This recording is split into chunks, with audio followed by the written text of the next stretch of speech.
dạo hả? Dạo sẽ lẫn rồi.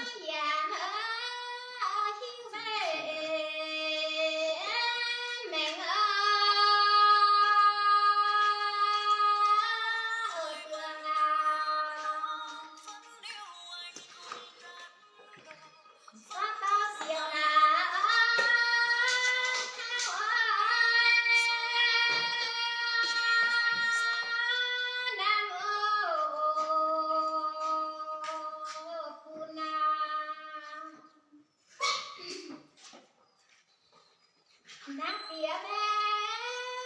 trái là dao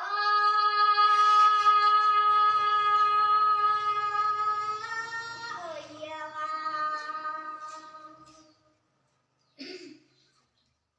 có chiều tình chẳng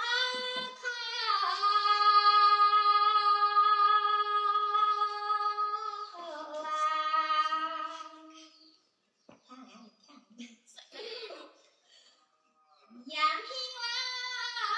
phía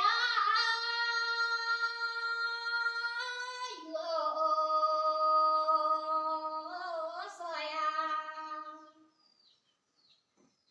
lâu lâu mẹ thang phía này tường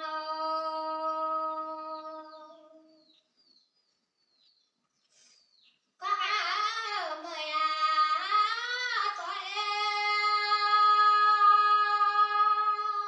tôi xin mày nông gia một hai tập có dạng thì na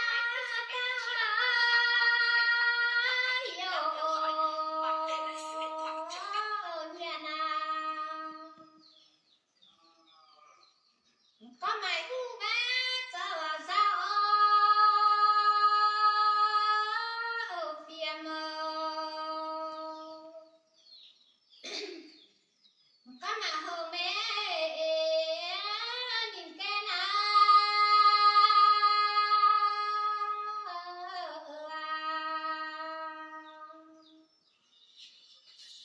con to đồ na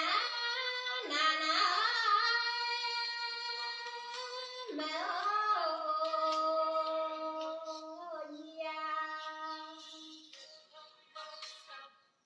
mà chia mẹ đồ rồi